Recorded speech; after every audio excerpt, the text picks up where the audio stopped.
Bonjour à toutes et à tous, j'espère que vous allez bien. Bienvenue dans ce live du vendredi 8 août. 8-8, c'est le 8 août. Salut à Quentin, salut Éponine, salut Gulli et salut à Kyoshigeki. Ohayo gozaimasu, Kyoshigeki Kyuhashi-san. Comment ça va de ton côté? Ohayo, Quentin-san. On a mode japonais ce matin, let's go. Et d'ailleurs, justement, hein, j'ai récupéré là, Yoko-san et Ken-san, qui sont du coup deux bons Jodo Shinshu, qui sont chez moi là pour quelques jours, vu que on va avoir notre retraite Jodo Shinshu qui va commencer dès ce soir jusqu'à dimanche midi et qui va culminer dimanche matin dans une cérémonie de Kikyoshiki pour deux membres qui vont devenir officiellement des membres du Jodo Shinshu et de l'école Shinshu Otaniha dont je fais partie. Donc voilà, ça va être incroyable. Voilà, on a profité, ils sont arrivés chez moi avant-hier soir. Et du coup, hier, on a fait une petite journée tranquillou dans le Jura pour leur montrer un peu la région. Et puis voilà, on a commencé à préparer la zone pour la retraite, préparer la pièce qu'on utilise pour la retraite bouddhiste, pour les cérémonies et tout. Voilà, faire un gros bisou de notre part et avec plaisir. Voilà. Puis justement, je leur expliquais un petit peu moi, ce que je fais sur Twitch et tout ça. Ils trouvaient ça assez intéressant parce qu'ils sont d'une génération un petit peu plus vieille. Ils sont plus de la génération quasiment de mes parents. Donc c'est sûr que pour eux, c'est assez original ce qu'on fait là sur Twitch comme expérience. Mais voilà, je trouve que c'est pas mal qu'ils voient un peu aussi que d'une certaine façon, il y a aussi d'autres façons de parler de bouddhisme que les façons à l'ancienne, surtout quand on est une branche qui a peu d'adhérents et qu'on n'a pas de temple physique et toutes ces choses-là. Et ben voilà, c'est aussi une façon de partager les choses un petit peu différente. Et donc, aujourd'hui, on va continuer le Senjakushu, le guet vers la terre pure de Honen. Un texte crucial dans l'histoire du bouddhisme de la terre pure japonaise, donc voilà, qu'on a déjà pas mal étudié. On est voilà, quasiment à la moitié du texte. Bon, il y a un petit peu d'introduction, mais voilà, on a quand même bien avancé déjà. Et aujourd'hui, on va continuer sur un passage que je trouve assez intéressant, qui est un passage qui est également cité par Shinran. Pour rappel, salut Dagdeg, salut à toi. Pour rappel, hein, on est dans les chapitres qui discutent du Sutra des Contemplations. Sutra qu'on a aussi étudié en live l'année dernière, hein, au passage. Et on est en fait ici dans une grande citation de Shandao, une grande citation qui fait vraiment plein de pages, une très longue citation de Shandao, un des maîtres de la terre pure, qui est un maître chinois, qui est extrêmement important pour Honen. C'est vraiment sur la base des enseignements de Shandao que Honen a découvert cette voie de la terre pure et cette voie du Nembutsu. Donc Shandao est un maître crucial dans l'histoire du bouddhisme de la terre pure. C'est aussi un maître qui a beaucoup d'importance pour Shinran, le fondateur du Jodo Shinshu, disciple de Honen. Et donc ces passages qu'on est en train de lire là de Shandao, en fait ce sont des passages que globalement Shinran reprend aussi dans son ouvrage principal, le Kyogyo Shinsho, notamment le passage qu'on regarde là, c'est dans le passage dans le chapitre sur la foi, on va en discuter. Et déjà, j'en profite juste pour remercier Inoshishi pour son abonnement. Merci beaucoup Inoshishi, c'est très gentil de ta part et salut, bienvenue à toi. Enfin, re-bienvenue à toi. Salut. Et donc là, le passage qu'on est en train de discuter, on est en train de discuter donc la semaine dernière des 3 cœurs qui sont dans le Sutra des Contemplations, qui sont, suivant les enseignements égaux ou un peu différents des 3 cœurs qu'on a dans le Sutra de vie infinie, peu importe, c'est pas le sujet maintenant. On a donc 3 cœurs dans le Sutra des Contemplations, c'est le cœur sincère, le cœur profond et le cœur du vœu qui transfère les mérites. Et on avait discuté des 2 premiers, le cœur sincère et le cœur profond. Et suite à ça, il va y avoir une assez longue digression de Shandao qu'on va regarder aujourd'hui, qui est relatif à comment est-ce qu'on maintient notre foi dans le Bouddha, quand il y a des gens qui viennent nous dire que ce qu'on dit c'est n'importe quoi et qu'on n'arrivera jamais à devenir des Bouddhas en suivant le Nembutsu. Donc c'est ça qu'on va regarder aujourd'hui, c'est ce contre-uno que fait Shandao pour le cas où des personnes viendraient vous dire « Mais c'est n'importe quoi cette voie bouddhiste, c'est une voie hérétique, ça va jamais marcher, vous allez tous en enfer !» Voilà. Donc c'est ça qu'on va regarder aujourd'hui, c'est assez intéressant. Les explications de Shandao, vous allez voir qu'il ne rigole pas. Inoshishi qui dit j'ai suivi le replay. Ah merci, c'est gentil, merci de continuer à suivre les replays. T'étais occupé, t'étais en vacances, t'étais au boulot. Très inquisiteur. T'étais où?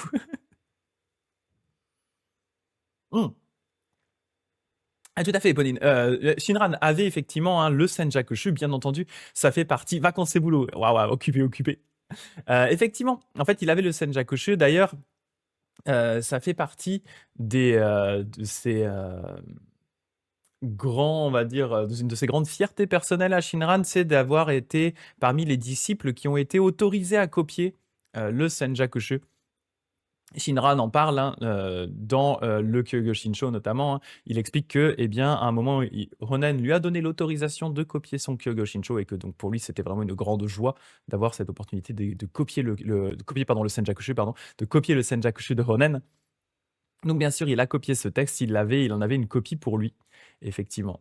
Mais, il le cite alors, il va pas tant le citer tel quel dans ses ouvrages, mais il reprend pas mal de citations qui sont dans aussi le Senjakushu, dont ces citations-là de Shandao qu'on est en train de voir, qu'on a vu la semaine dernière, qu'on est en train de voir maintenant. Il les reprend globalement telles quelles, mais il va pas tant citer ça, pas tant citer les aspects spécifiques de Ronen. Il y a quelques passages, mais pas tant que ça. Il va plus citer Shandao, qui est aussi cité par Ronen dans ce texte-là. On va dire plus dans ce sens-là, quoi.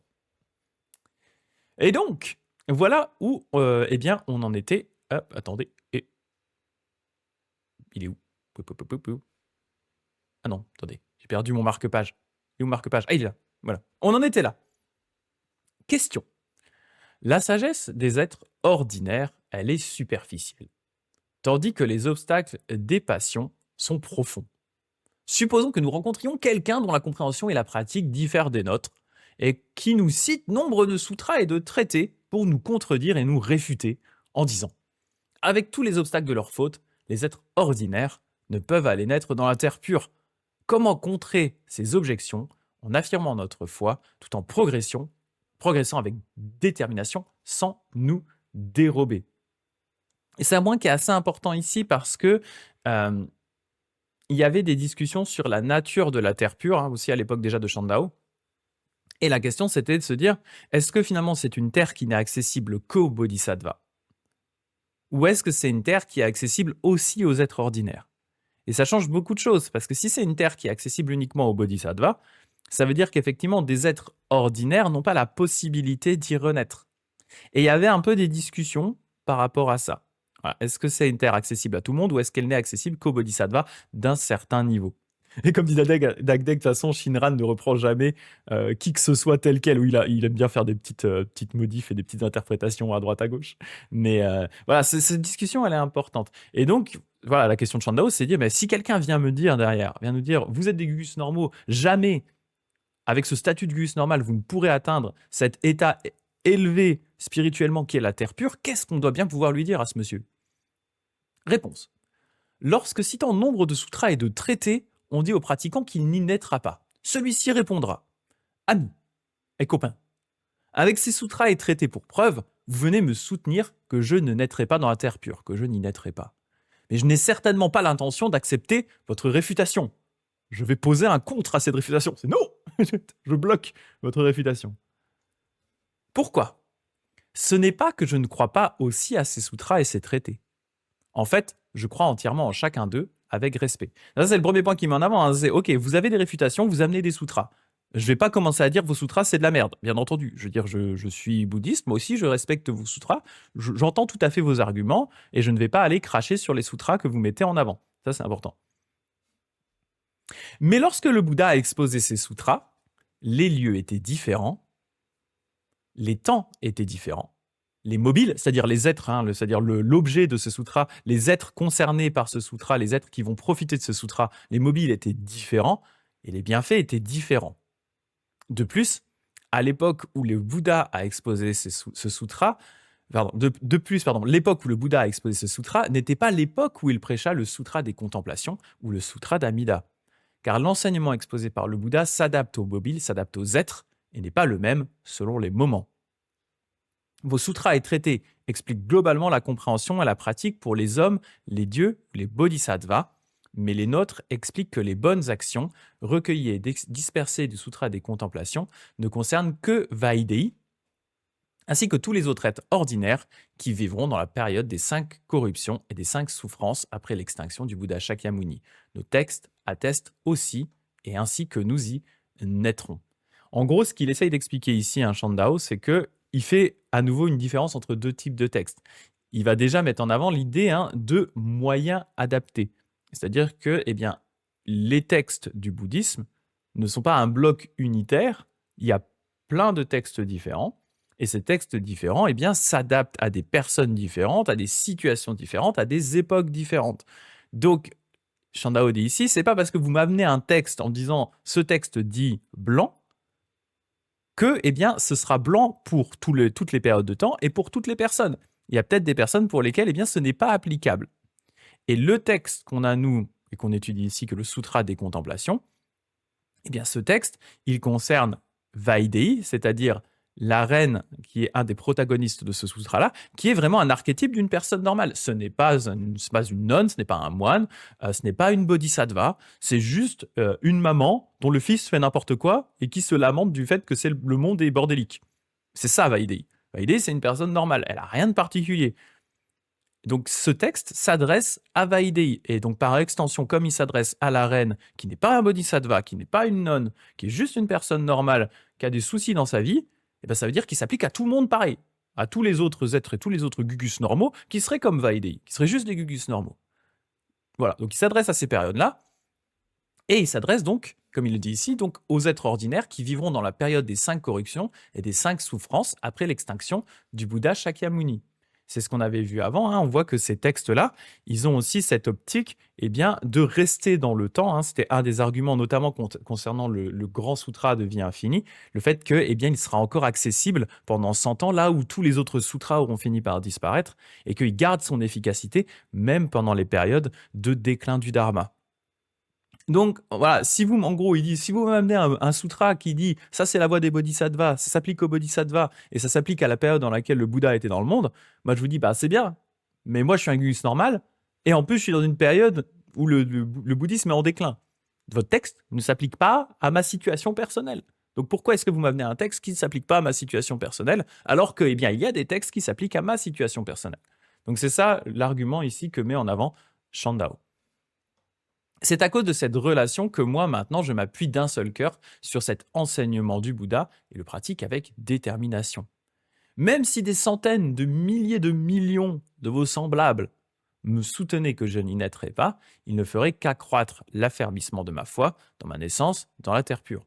Donc voilà, peu importe que vous soyez 150 000 à venir me dire que j'ai tort, moi j'ai mes sutras qui me disent ça, je crois dans les enseignements de ces sutras, je sais qu'ils s'appliquent à ma condition personnelle, à l'époque dans laquelle je vis. Voilà, pourquoi est-ce que du coup vous iriez m'embrouiller avec des textes qui ne s'appliquent pas à moi concrètement? Voilà en gros l'argument ici que met en avant Chandao. C'est son contre-nous. En outre, le pratiquant lui expliquera deux rechefs. Amis et copains, écoutez bien, je vais vous expliquer encore la qualité de la détermination de ma foi. Okay, il va montrer à quel point sa foi elle est bien ancrée.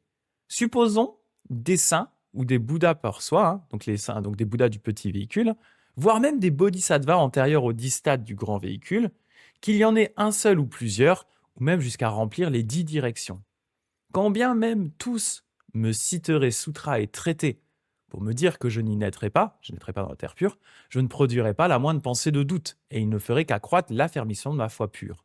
Pourquoi? Parce que la parole du Bouddha a un sens définitif, est parfaitement déterminée, et qu'elle n'est réfutée par rien. C'est-à-dire qu'en gros, ce qu'il dit ici, hein, c'est que ces enseignements se basent sur la parole du Bouddha.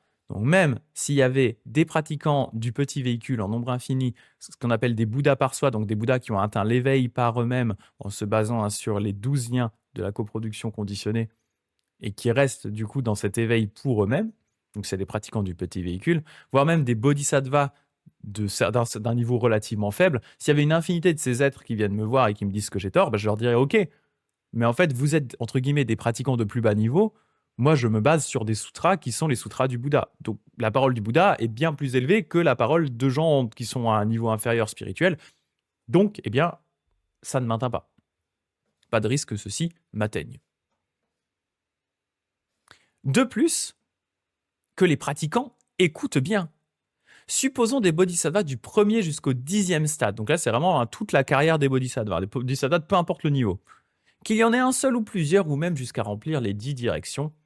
Et supposons qu'ils me disent tous d'une même voix, il est absolument faux que Shakyamuni ait désigné et loué Amida, tout en dépréciant les 6 destinées dans le triple monde, afin d'exhorter les êtres au Nembutsu exclusif, ainsi qu'aux autres bonnes actions, pour qu'à la fin de leur vie, ils naissent certainement en son royaume. Cela n'est pas crédible.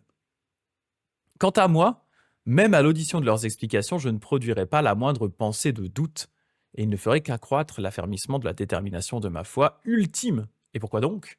Parce que la parole du Bouddha a un sens déterminé, et dans le vrai, parce que le Bouddha, c'est la connaissance véritable, la compréhension véritable, la vue véritable et la réalisation véritable, de sorte que sa parole n'est pas douteuse. De plus, elle n'est réfutée par les vues différentes et les compréhensions différentes d'aucun bodhisattva. S'il s'agissait vraiment de bodhisattva, il ne contredirait pas, absolument pas, l'enseignement du Bouddha. Donc en gros, ici, l'argument, c'est de dire, même s'il y avait une infinité de bodhisattvas qui venaient me voir en me disant les paroles du Bouddha dans ce sutra sont fausses, je ne les écouterai pas, tout simplement, parce que si c'est vraiment des bodhisattvas, ils ne peuvent pas aller à l'encontre des paroles du Bouddha. Donc s'ils vont à l'encontre des paroles du Bouddha, c'est que ce n'est pas des bodhisattvas. Donc que c'est des gens qui essayent au contraire de me détourner d'une voie bouddhiste en se faisant passer pour des bodhisattvas. Ce n'est pas des vrais bodhisattvas. C'est la feinte, c'est les feinteurs, c'est des petits feinteurs, c'est des petits maras. Voilà. Oui, bien sûr. Gulli qui dit après, en soi, toute critique est quand même bonne à prendre, même de personnes d'un niveau spirituel inférieur. On peut remettre en cause la parole du Bouddha. Non. Alors, techniquement, la parole du Bouddha est censée être, d'une certaine façon, ultime, hein, vu qu'il a le niveau spirituel le plus haut. Après, ça rejoint plutôt le premier élément de la réfutation de Shandao, c'est de dire oui, effectivement, la parole du Bouddha est ultime. Par contre, la parole du Bouddha s'adapte aussi en fonction des gens. Donc, c'est pas parce que le Bouddha a dit blanc à un moment que c'est toujours blanc. Ça peut être blanc à l'instant T pour certains types de personnes, mais ça peut être, entre guillemets, noir au final pour certaines personnes à une autre période du temps. Parce que les enseignements évoluent, parce que les besoins des êtres évoluent, etc. etc. C'est pour ça que typiquement, hein, si on prend l'exemple des préceptes, les enseignements historiques du Bouddha vont vous dire il faut garder les préceptes, il y a les préceptes, mais en fait, d'après les enseignements plus tardifs, il y a cette idée de dire oui, les préceptes s'appliquent, mais ils s'appliquent à l'époque globalement où le Bouddha était dans le monde et allait jusqu'à une certaine période de dégénérescence de la loi bouddhiste, mais au bout d'un moment, la loi bouddhiste va tellement dégénérer qu'en fait, ces préceptes ne sont plus applicables. Donc, on a des enseignements qui vous disent les préceptes sont applicables et d'autres qui vous disent les préceptes ne sont plus applicables. Et en fait, la différence entre les deux, c'est tout simplement une question de temps. Le temps n'est plus le même. Donc, à un instant T, oui, il fallait suivre les préceptes. À l'instant T plus X milliers d'années, les préceptes n'existent plus, donc comment est-ce qu'on peut les suivre? Donc, c'est plus dans ce sens-là où, effectivement, il va y avoir une évolution dans ce que le Bouddha va mettre en avant. C'est ça. Et Pauline qui dit, le Bouddha a dit ne pas croire sur parole ce qu'il dit, mais le mettre en pratique. Ça ne veut pas dire que la parole du Bouddha n'est pas vérité absolue, ça veut dire que ces paroles ont un sens que quand elles sont analysées et mises en pratique. C'est ça. En fait, le Bouddha a toujours dit, hein, vous ne devez pas croire aveuglement à ce que je vous dis. C'est si ça vous paraît ne pas avoir de sens, ne le suivez pas. Mais par contre, derrière, c'est à vous, effectivement, d'être convaincu par ces enseignements. Et si vous êtes convaincu, alors vous devez le suivre. C'est ça. Maître Chandao, c'est ce qu'il fait avec son commentaire et sa pratique. Exactement. Il met tout ça en pratique et il voit que c'est la voie qui fonctionne pour lui derrière. C'est ça. Mais disons, le point de Chandao ici, c'est d'essayer de mettre en garde les gens en disant, effectivement, faites attention aussi à ne pas vous laisser, d'une certaine façon, détourner d'une voie qui fonctionnerait pour vous parce que des gens ne sont pas d'accord avec vous. C'est surtout ça, en fait. Si c'est un chemin qui va pour vous, si quelqu'un vous dit ce chemin n'est pas un chemin bouddhiste ou n'est pas un chemin valable, etc., vous laissez pas non plus avoir. C'est un chemin valable. En fait, c'est ça ce que Chandao essaie de mettre en avant ici. Hein. C'est-à-dire, si c'est la voie qui vous convient, alors continuez à pratiquer dans cette voie-là et vous laissez pas influencer par des gens qui vous diraient que ça marche pas si ça marche pour vous. C'est ça, en gros, hein, ce qu'il dit ici. Enfin, pour clore le sujet, voici ce que le pratiquant doit savoir. Supposons des Bouddhas de transformation ou des Bouddhas de rétribution, qu'il y en ait un seul ou plusieurs, ou même jusqu'à remplir les 10 directions. Bouddha de transformation, hein, c'est le Bouddha tel qu'il apparaît à des gens normaux. Typiquement, le Bouddha Shakyamuni tel qu'il apparaît dans notre monde est un Bouddha de transformation. Bouddha de rétribution, c'est le Bouddha tel qu'il apparaît au Bodhisattva, avec le corps qui est orné de tous les mérites qu'il a pu accomplir dans sa carrière de Bodhisattva. C'est donc deux corps qui apparaissent à différents types d'êtres, celui qui apparaît aux êtres normaux et celui qui apparaît au Bodhisattva. Donc supposons qu'il y ait de ces corps-là un seul ou plusieurs, ou même jusqu'à remplir les 10 directions, et supposons qu'ils resplendissent de lumière et sortent leur langue pour couvrir les 10 directions, donc ce qui est signe de vérité, hein. En expliquant chacun, il est faux que nous louions ensemble l'exposé de Shakyamuni afin d'exhorter tous les êtres ordinaires du Nembutsu exclusif, ainsi qu'aux autres bonnes actions pour qu'ils les transfèrent en souhaitant naître dans cette terre pure. Il n'en est absolument rien. Donc ce que là est en train de décrire Shandao, en fait, il est en train de décrire une scène qui serait l'opposé complet de ce qui est décrit dans le petit sutra d'Amida, où justement il est décrit dans ce sutra-là que eh bien, les Bouddhas louent ensemble eh bien, le fait que Shakyamuni exhorte les pratiquants à aller vers Amida et à pratiquer le Nembutsu, et qu'ils le font en étendant leur langue, leur très très longue langue, qui est un signe de vérité, pour recouvrir les 10 directions. Donc là, il nous dit, imaginons que ce soit l'inverse, que les Bouddhas fassent ça et nous disent, mais jamais nous, on a exhorté le Bouddha Shakyamuni, jamais on a dit que c'était quelqu'un qui prêchait la vérité et que les êtres pouvaient naître dans la terre pure via le Nembutsu. Donc en gros, il prend vraiment l'exemple concret en disant voilà ce qui se passerait si des gens faisaient ça, si les Bouddhas faisaient ça et disaient l'inverse de ce qui se passe dans le Sutra d'Amida. Quant à moi, même à l'audition des explications de ces Bouddhas, je ne produirais finalement pas la moindre pensée de doute ou de dérobade, no dérobade pour moi, et je ne craindrais pas de ne pas pouvoir naître dans le royaume de ce Bouddha. Et pourquoi? Parce qu'un Bouddha, c'est tous les Bouddhas, leur connaissance, leur vue, leur compréhension, leur pratique, leur réalisation, leur rang, leur grande compassion, etc. Tout ça sont identiques et ne présentent pas la moindre différence. C'est pourquoi ce qui a été décrété par un Bouddha a été pareillement décrété par tous les Bouddhas. Ainsi, les Bouddhas du passé ont interdit les fautes des 10 mauvaises actions, comme celle de tuer, ne jamais les commettre s'appellent les 10 bonnes actions ou les 10 pratiques, et cela va aussi dans le sens des 6 perfections. Lorsque le Bouddha, le prochain Bouddha, se manifestera en ce monde, comment changerait-il les 10 bonnes actions précédentes pour nous faire pratiquer les 10 mauvaises actions? En toute logique, nous savons clairement que les paroles et les actes des Bouddhas ne se contredisent pas.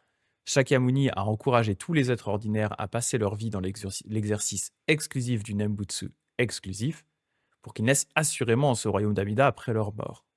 Par conséquent, les Bouddhas des 10 directions en font tous ensemble les mêmes louanges, la même exhortation, la même attestation. Pourquoi? À cause de l'identité de leur grande compassion. Ce qui est enseigné par un Bouddha est enseigné par tous les Bouddhas. Ce qui est enseigné par tous les Bouddhas est enseigné par chaque Bouddha. Ce que là, il est en train d'expliquer ici, un Shandao, c'est que techniquement, les Bouddhas ne peuvent pas se contredire.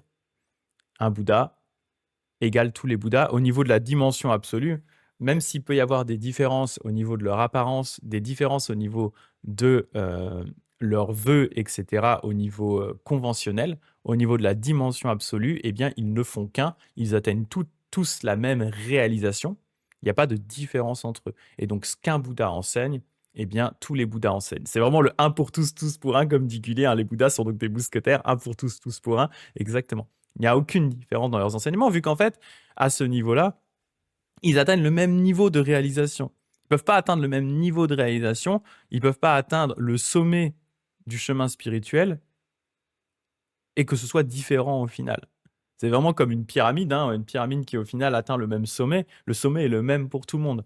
Donc ils ont le même corps, et à ce stade-là, ils ont même concrètement, hein, au niveau de la dimension absolue, ils ont le même corps et ils ont la même réalisation. Donc ce qu'un Bouddha enseigne, tous les Bouddhas enseignent. Il n'y a aucune différence entre les deux, entre tous les Bouddhas.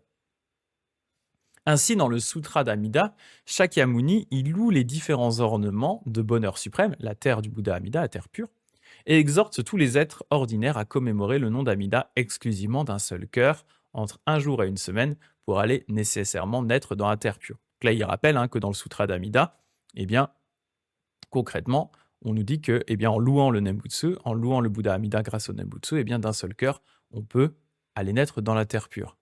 La suite de ce sutra dit que dans chacune des 10 directions, les Bouddhas, nombreux comme les grains de sable du Gange, font les louanges de Shakyamuni, en disant dans la période des 5 corruptions, où l'univers est mauvais, les êtres mauvais, les vues mauvaises, les passions mauvaises, alors que l'absence de foi prospère, il a désigné et loué le nom d'Amida en exhortant les êtres à le prononcer pour aller naître nécessairement dans la terre pure. Voilà ce qui constitue leur attestation. Et en outre, craignant que les êtres n'aient pas foi dans l'exposé du seul Bouddha Shakyamuni, les Bouddhas des 10 directions, simultanément et avec la même intention, sortent chacun leur longue langue, comme des excellentes, en recouvrant entièrement le trichiliocosme, c'est-à-dire leur chant de Bouddha, et exposent ces paroles véridiques. Ô vous les êtres, ayez tous foi en ce que Shakyamuni a exposé, loué et attesté. Tous les êtres ordinaires, quelle que soit la quantité et la durée de leurs fautes ou de leurs mérites, iront nécessairement et certainement naître dans la terre pure, si seulement ils commémorent le nom d'Amida exclusivement d'un seul cœur, en y passant au maximum 100 ans ou au minimum entre un jour et une semaine. Vous ne devez absolument pas douter. C'est ainsi que ce qui est exposé par un seul Bouddha est pareillement exposé par tous les Bouddhas. Donc concrètement, si ce qui est exposé par un Bouddha est exposé par tous les Bouddhas, même si on voit soudainement une apparition de Bouddha dans le ciel qui nous dit que ces enseignements sont faux, alors ce n'est pas possible puisque les textes nous enseignent que c'est vrai. Ce qui précède s'intitule l'établissement de la foi par rapport aux personnes. Ensuite, il y a l'établissement de la foi par rapport aux pratiques. Les pratiques se répartissent en deux catégories, les pratiques propres et les pratiques mélangées. Et Ronen l'a dit, comme la suite du texte a déjà été citée dans le chapitre sur les deux pratiques qu'on a déjà vu avant, il ne le répète pas par crainte de prolixité. Si vous l'avez lu, vous en connaissez la signification. Donc c'est un peu en fait, en réalité, c'est ce qui apparaît au début du Senjakushu, cette différence entre les pratiques propres et les pratiques mélangées. Donc là, on ne va pas revenir dessus. Donc voilà en gros cette première réfutation de Shandao. Et vous voyez qu'en fait, dans cette réfutation, il va crescendo en disant, eh bien, si on commence déjà, de base, s'il y avait ne serait-ce que effectivement des arahants, donc des pratiquants du Theravada ou des bodhisattvas de faible niveau qui venaient me voir pour me dire que je dis que ces textes disent n'importe quoi, je leur dirais non, parce qu'en fait les textes sont des textes du Bouddha, donc je vois pas pourquoi vous allez réfuter ça alors que le Bouddha est supérieur à vous d'un point de vue spirituel. Ensuite, pareil, si c'est même des bodhisattvas de plus haut niveau qui viennent me voir, même réfutation. Et même si c'était des Bouddhas qui venaient le voir pour lui dire ça, il n'y croirait pas plus, parce qu'à ce moment-là, il dirait, oui, mais vous ne pouvez pas être des Bouddhas et enseigner quelque chose de différent d'un autre Bouddha. Puisque nous, on a ces textes d'un Bouddha, alors ce qui a été enseigné est forcément vrai, et si vous dites quelque chose d'opposé, c'est que vous n'êtes pas vous-même des Bouddhas, mais que vous êtes en train d'essayer de m'embrouiller. Voilà. Donc c'est ça, en gros, sa réfutation ici. Et ensuite, on a le sutra dit le troisième est le cœur de la production du vœu et du transfert des mérites. Donc là, il a fini sa digression et il revient sur le troisième des trois cœurs qui est le cœur de production du vœu et du transfert des mérites. Le cœur de la production du vœu et du transfert des mérites consiste d'un cœur vrai de foi profonde à orienter toutes les racines de bien cultivées par nous-mêmes et par les autres en la vie présente comme dans le passé et à les transférer ensemble par le vœu de naître en ce royaume. Tant nos propres racines de biens mondaines ou transcendantes cultivées par nos actes corporels, vocaux et mentaux, que les racines de biens mondaines ou transcendantes cultivées à travers les actes corporels, vocaux et mentaux de tous les êtres ordinaires jusqu'aux saints, dont nous nous réjouissons, voilà ce que l'on entend par le cœur du transfert des mérites de la production du vœu. En outre, si vous souhaitez y naître par la production du vœu et le transfert des mérites, vous devez absolument le faire à partir d'un cœur vrai et déterminé, fondé sur la foi profonde. Ce cœur est solide comme le diamant. Il n'est pas troublé ni détruit par tous ceux qui ont des vues divergentes, des intelligences divergentes, des compréhensions différentes ou des pratiques différentes. En avançant seulement tout droit avec ce cœur déterminé, vous ne pourrez pas entendre leur discours. Tandis qu'avec un cœur hésitant, entre avancer et reculer, naîtrait la lâcheté. Vous retournant, vous tomberiez dans les destinées du cycle des naissances et des morts et perdriez le grand bienfait de la naissance dans la terre pure. Là-dessus, Shinran, il va avoir une vision encore un petit peu différente à nouveau par rapport à ça. Parce que là, on vous dit bien, c'est l'idée de ce cœur qui transfère les mérites, c'est bien le cœur qui transfère toutes les racines de biens cultivés autant par nos actes corporels, vocaux et mentaux, que ce soit des biens mondains, c'est-à-dire vraiment des actes normaux de la vie de tous les jours, que des biens transcendants, et que ce soit ceux des êtres ordinaires ou ceux des saints. Shinran, lui, là-dessus, son interprétation est un petit peu différente, c'est de dire, on ne peut pas transférer ces mérites-là. Les mérites des gugus normaux comme nous, ils valent rien. Et les transférer pour renaître dans la terre pure, ça vaut rien également. Donc, c'est l'inverse pour Shinran. C'est pas nous, en tant que gugus normaux, qui avons à avoir ce cœur qui transfère les mérites, mais ce cœur qui transfère ses mérites, eh bien, en fait, c'est le cœur qui vient du Bouddha Amida, qui transfère ses mérites à lui pour que nous, on puisse naître dans la terre pure. Et c'est toujours cet angle de Shinran qui est différent, hein, qui est de dire qu'en fait, ces 3 cœurs, ce ne sont pas les cœurs du pratiquant, mais c'est le cœur du Bouddha qui est transféré au pratiquant pour qu'il puisse renaître dans la terre pure. Parce que le pratiquant normal n'a pas les mérites suffisants pour pouvoir aller naître dans la terre pure tout seul. Ses mérites sont tout pourris, ils sont tout nuls et ils servent à rien. Donc du coup, il a besoin de quelqu'un pour lui donner ses mérites et pour qu'il puisse les transférer. Et ces mérites-là, du coup, eh bien, c'est le cœur du Bouddha. Et c'est ainsi que pour Shinran, hein, ce cœur solide comme le diamant qui est fondé sur une foi profonde, eh bien ce cœur solide comme le diamant, ce n'est pas notre cœur, parce que nous, notre cœur, il est tout cassant, il est tout nul, mais c'est le cœur du Bouddha. Et c'est le cœur du Bouddha qui est solide comme le diamant. Et ce cœur qui est solide comme le diamant, c'est ce qu'on appelle Shinjin, qui est cette foi dans le Bouddha Amida, mais c'est une foi qui vient également du Bouddha. C'est ça, Eponine qui dit pour Shinran, nos mérites, c'est comme la devise d'un pays pauvre qui vaut rien face à la monnaie d'un pays riche. C'est exactement ça. Exactement ça. Et du coup, ben, c'est Amida qui nous donne ses mérites pour qu'on puisse renaître dans la terre pure. C'est lui qui fait ce transfert. Ce transfert ne vient pas de nous.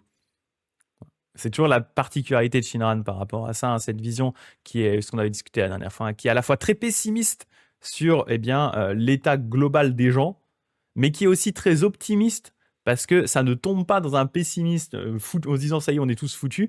En fait, c'est que dès qu'on se rend compte eh bien, qu'on n'est pas capable de transférer ses mérites, eh bien, le Bouddha nous transfère les siens. Et en fait, on a juste à profiter des bienfaits du Bouddha plutôt que d'essayer de galérer dans tous les sens à essayer de générer des mérites qui au final ne servent à rien. Donc on s'en remet au Bouddha et on s'en remet à ses mérites. Voilà. Et courage Dagdeg pour le boulot. Merci d'être passé. Courage à toi. Le transfert PayPal du Bouddha, c'est ça. Il nous transfère ses mérites. Exactement. Courage à toi Dagdeg. Mes questions, à nouveau. Supposons que des opposants de compréhension et de pratiques dissemblables viennent nous troubler en exposant toutes sortes d'objections. Donc là, il revient sur ce problème. Je pense que c'est vraiment quelque chose qui le tenait à cœur, hein, parce que vous voyez, il a fait cette digression en parlant des gens qui viennent l'embrouiller par rapport à sa foi. Il fait « Ok, j'ai traité ça ». Maintenant, il parle du cœur qui produit le vœu et le transfert des mérites. Et là, il revient en disant « Oui, mais du coup, si quelqu'un vient nous embrouiller, on fait comment, hein? Comment on fait si les gens viennent nous emmerder ?» Supposons que des opposants de compréhension et de pratiques dissemblables viennent nous troubler en nous exposant toutes sortes d'objections, soutenant que nous ne pourrons pas aller naître dans la terre pure et nous disant à travers vos actes corporels, vocaux et mentaux, vous avez perpétré toutes les fautes envers l'ensemble des êtres ordinaires et des saints. Les 10 mauvaises actions, les 5 perversions, les 4 crimes, vous avez commis les fautes des dénaturés, le viol des préceptes, la destruction de la vue correcte, vous avez fait n'importe quoi. Et tout cela depuis de lointaines périodes cosmiques jusqu'en cette vie. Tant que vous ne les aurez pas effacées, ces fautes, vous enchaîneront aux mauvaises destinées dans le triple monde. Là, pour le coup, on s'approche un peu de Shinran, là. C'est quelqu'un qui a un peu une vue à la Shinran, ça. Vous avez, ça fait, en gros, ça fait des quantités de vie astronomiques que vous tournez dans le cycle des naissances et des morts et que vous faites n'importe quoi, comme un énorme guignol. Et du coup, comment est-ce qu'avec ces mérites tout pourris, eh bien, toutes ces fautes que vous avez commises, comment est-ce que vous pourriez eh bien, renaître dans la terre pure sans effacer ces fautes?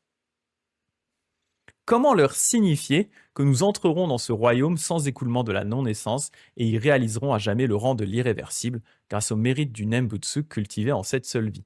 Donc là, ce qu'il va faire, hein, c'est discuter de cette problématique de la balance karmique en disant comment est-ce que eh bien, tous ces trucs qu'on aurait pu commettre dans une infinité de vies qui nous ont enchaînés dans le cycle des naissances et des morts, toutes ces mauvaises actions qu'on a commises au fur et à mesure, comment est-ce que ce karma négatif qui nous tire vers le bas pourrait être compensé dans la balance par les mérites du Nembutsu cultivés en une seule vie?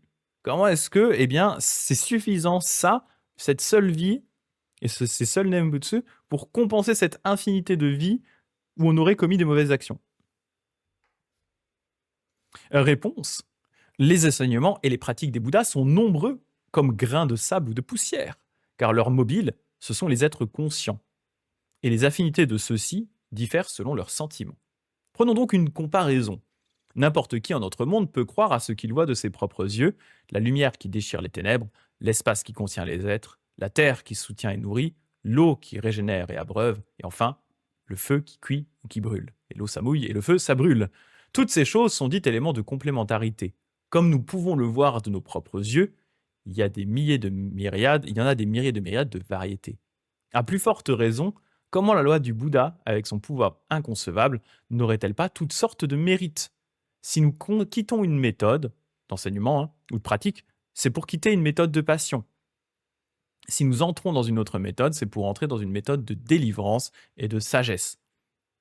C'est pourquoi nous nous mettons à la pratique en fonction de nos affinités, chacun aspirant à la délivrance. C'est-à-dire qu'en gros, hein, quand on choisit de quitter une voie, c'est pour quitter une voie de passion mauvaise, pour rentrer dans une voie d'enseignement qui va être une voie de délivrance et de sagesse. Mais cela va se faire en fonction de nos affinités, en fonction eh bien, de notre vécu, etc.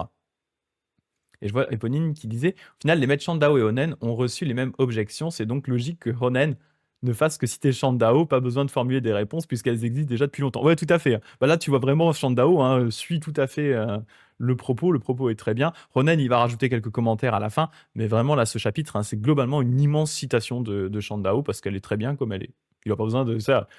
Honen, il est du genre: «Je vais pas réinventer la roue, hein, Shandao, il l'a déjà inventé, elle est bien ronde, elle va bien, elle tourne». Je veux pas aller, hein, au pire, je mets un peu d'huile à la fin sur les cieux là pour que ça tourne bien, mais je vais pas aller faire beaucoup plus que ça, quoi. Ma roue, elle est bien comme elle est, hein. Répondez donc à vos contradicteurs. Pourquoi nous troublez-vous à propos d'une pratique inutile pour nous qui n'avons pas d'affinité avec elle? Car la pratique que nous préférons, c'est la pratique qui a des affinités avec nous, et ce n'est pas la pratique que vous recherchez. De même, la pratique que vous préférez, c'est la pratique qui a des affinités avec vous. Ce n'est pas la pratique que nous cherchons. Si nous suivons donc chacun notre préférence et la mettons en pratique, il est certain que nous obtiendrons rapidement la délivrance. Que le pratiquant sache bien ceci, si vous désirez comprendre par l'intellect, vous étudierez tous sans aucune limitation, de la méthode des êtres ordinaires à celle des saints jusqu'au fruit du Bouddha.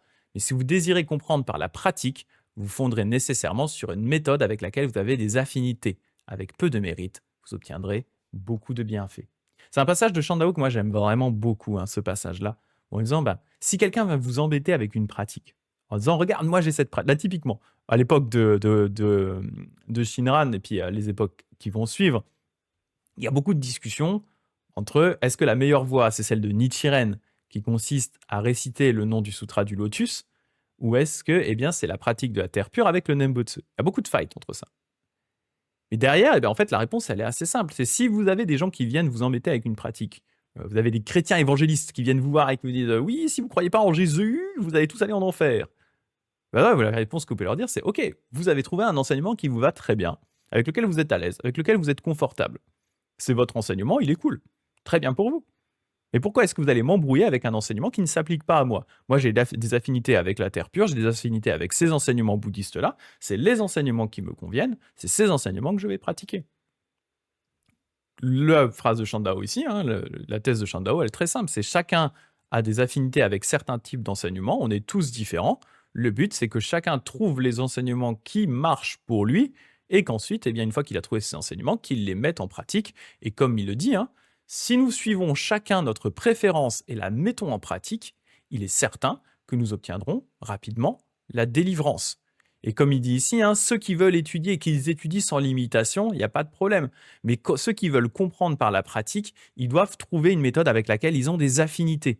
Et s'ils trouvent une méthode avec laquelle ils ont des affinités dans la pratique, une méthode de pratique avec laquelle ils ont des affinités, eh bien alors, avec peu de mérite, on obtiendra beaucoup de bienfaits. Parce qu'en fait, si c'est une méthode avec laquelle vous avez des affinités, eh bien, c'est une méthode dans laquelle vous allez pouvoir vous mettre entièrement, une méthode dans laquelle vous allez pouvoir pratiquer facilement, il ne va pas y avoir de friction.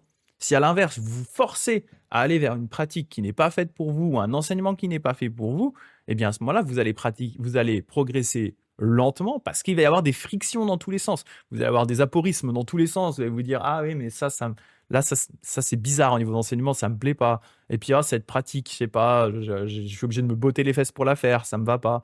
Voilà, j'ai pas. C'est vrai que ouais, ma pratique, elle me dit que je dois méditer 3 heures par jour, et ben ouais j'ai du mal quoi avoir de la friction, ça va pas avancer. Alors que si à l'inverse, c'est une pratique qui vous convient, vous dites: «Ah bah, je suis trop bien dans cette pratique, je suis à la maison». Si c'est une pratique dans laquelle vous vous sentez comme à la maison, c'est que c'est la bonne pratique pour vous et à ce moment-là, eh bien, vous allez progresser. Voilà. Donc voilà, j'aime beaucoup, beaucoup, hein, cet aspect de Shandao, hein, vraiment, ce la pratique que nous préférons, c'est la pratique qui a des affinités avec nous. Ce n'est pas la pratique que vous cherchez. De même, la pratique que vous préférez, c'est la pratique qui a des affinités avec vous, c'est pas la pratique que nous cherchons. Et donc chacun doit suivre sa préférence et alors on obtiendra tous la délivrance rapidement, franchement. Message qu'on devrait entendre plus souvent, je trouve. Assez basé Shandao sur cette... la take de Shandao est basée, voilà. Pour le dire comme ça doit être dit. C'est... voilà. On devrait entendre ça plus souvent. Surtout dans les discours, alors déjà dans les discours interbouddhistes, hein, mais même dans les discours interreligieux, en disant voilà, c'est cool, vous avez trouvé votre voie, très bien pour vous, hein, moi j'ai la mienne, c'est très bien pour moi, quoi. Pas la peine forcément d'aller s'engueuler pour dire qui est-ce qui a raison, qui est-ce qui a la meilleure pratique, etc. Juste, chacun doit faire ce qui lui convient le mieux.